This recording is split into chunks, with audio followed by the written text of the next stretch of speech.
Assalamualaikum warahmatullahi wabarakatuh. Selamat pagi anak-anak.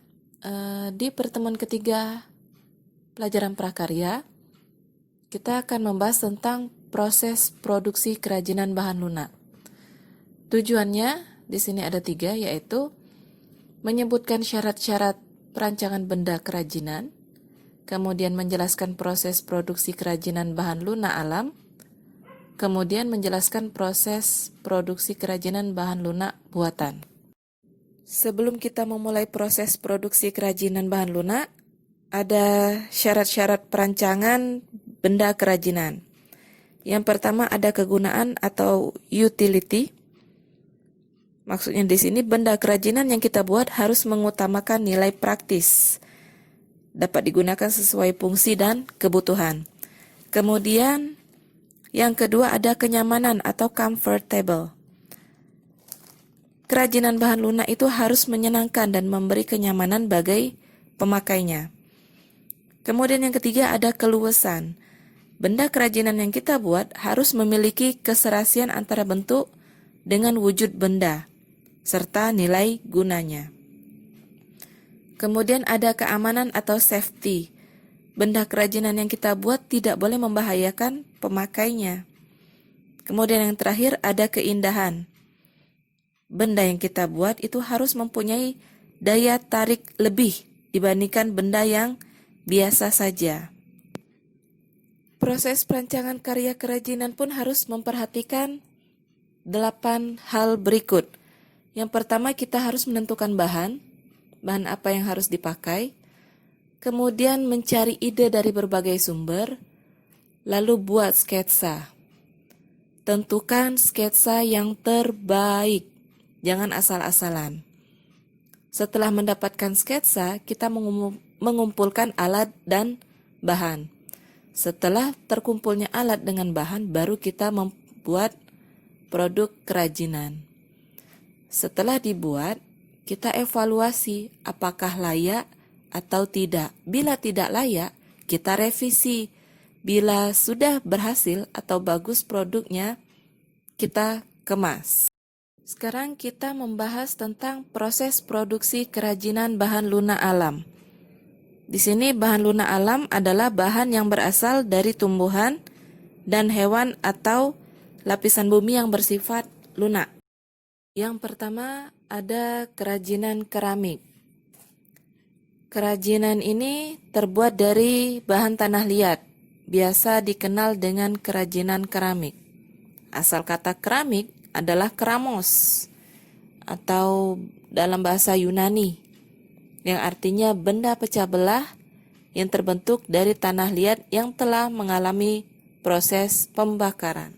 Alat produksi dalam kerajinan keramik di sini ada beberapa, yaitu ada butsir, kawat atau benang, kemudian spon, rol kayu, alat putar kaki, alat putar tangan, serta tungku pembakaran. Ada beberapa macam teknik pembentukan kerajinan bahan tanah liat. Anak-anak bisa melihat kurang lebih ada 5 macam teknik pembentukan kerajinan dari bahan tanah liat ini. Yang kedua ada kerajinan kulit. Bahan produksinya adalah kulit dengan pewarna. Kerajinan kulit selain wayang bisa juga berupa tas, sepatu, sandal, dompet, dan juga ikat pinggang. Alat untuk membuat kerajinan kulit di sini bisa lihat ada pahat. Pahat ini khusus untuk kulit. Kemudian ada plong atau pembolong kulit. Kemudian ada gunting, cutter, jarum, dan juga mesin jahit.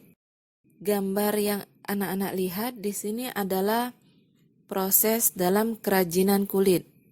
Pertama-tama kulit dikerok, dicuci, dan dijemur. Setelah itu kulit diberi warna dasar dan ditata dengan pahat mengikuti pola.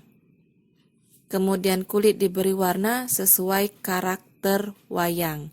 Karena di sini adalah contoh dari proses pembuatan wayang. Yang ketiga ada kerajinan adonan tepung atau flour clay. Ini adalah sejenis bahan tepung yang dibuat menjadi adonan. Bahan produksinya yaitu ada tepung, lem, dan juga pewarna. Alat produksi yang dibutuhkan adalah baskom, kemudian mangkuk plastik, kemudian ada plastik untuk pembungkus, spatula, dan juga sendok.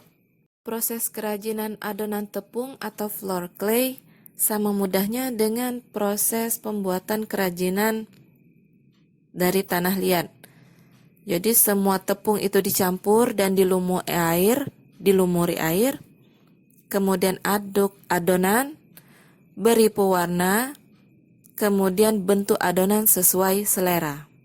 Yang keempat ada kerajinan dari getah nyatu. Bahan produksinya adalah getah nyatu, air rebusan, kemudian pewarna. Biasanya produk yang dihasilkan adalah perahu naga atau perahu burung tingang. Untuk alat produksinya di sini dibutuhkan gunting, sendok, kuas, papan, dan juga botol. Untuk proses kerajinan getah nyatu ada didahului dengan proses perebusan batang pohon nyatu sebanyak 3 kali untuk mendapatkan getah yang baik. Pada perebusan yang pertama dicampurkan sedikit minyak tanah untuk memisahkan batang pohon dengan getah. Kemudian perebusan kedua cukup menggunakan air. Kemudian perebusan yang terakhir untuk menambahkan warna.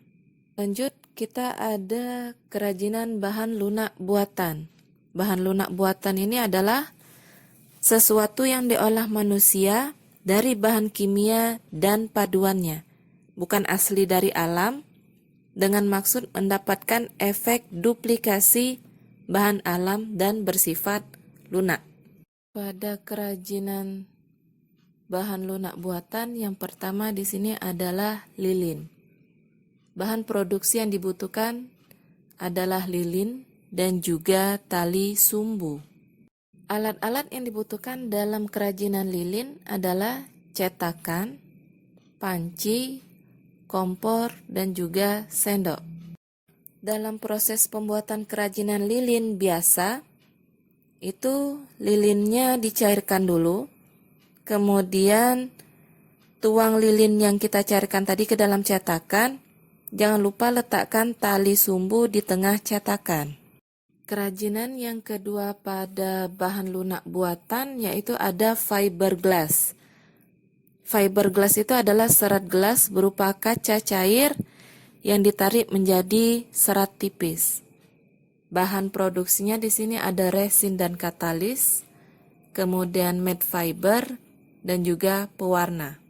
Alat yang dibutuhkan untuk pembuatan kerajinan fiberglass di sini ada mangkok, sendok, cetakan silikon, dan juga gunting. Proses pembuatan kerajinan fiberglass untuk menjadi kerajinan hias atau bentuk souvenir dengan cara mencampurkan resin dan katalis dengan perbandingan 20:1.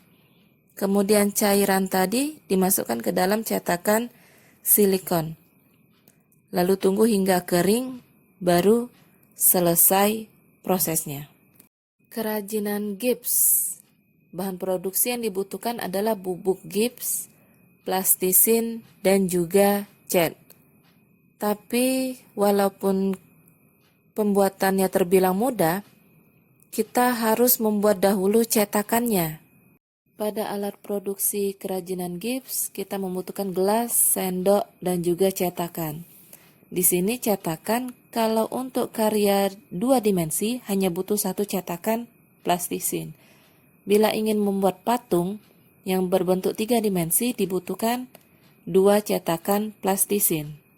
Pada proses pembuatan kerajinan gips, bubuk gipsnya dibuat perbandingan 1:2 untuk takaran 1 gips dan juga 2 air.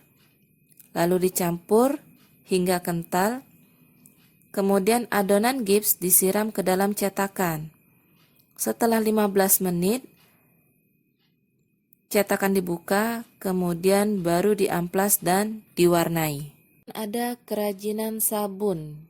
Karena kerajinan sabun, jadi bahan yang dibutuhkan adalah sabun batangan ataupun sabun cair.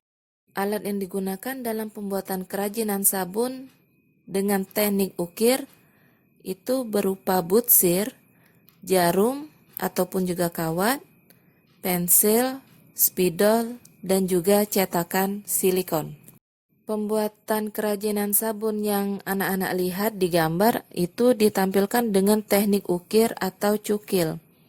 Jadi, sabun di sketsa terlebih dahulu, kemudian cukil hingga selesai. Kerajinan yang terakhir adalah jenis bahan polimer clay. Di sini digunakan sebagai hiasan dari kotak yang usang. Jadi bahan produksinya dibutuhkan polimer clay, kemudian kotak yang usang atau tidak terpakai lagi, kemudian ada kelengkapan aksesoris. Alat yang dibutuhkan dalam pembuatan kerajinan ini pun terbilang mudah, yaitu beragam aneka alat cukil dan juga cetakan silikon. Proses pembuatan kerajinan polimer clay pun tidak susah, cukup dibentuk sedemikian rupa dengan tangan, kemudian campur warna, boleh dipanggang di atas oven untuk jenis polimer clay yang dipanaskan ataupun hanya didiamkan. Demikianlah pelajaran pada hari ini. Mengucapkan terima kasih atas perhatiannya. Bila masih ada pertanyaan, boleh disampaikan melalui akun WhatsApp. Terima kasih atas perhatiannya. Mengucapkan Assalamualaikum warahmatullahi wabarakatuh.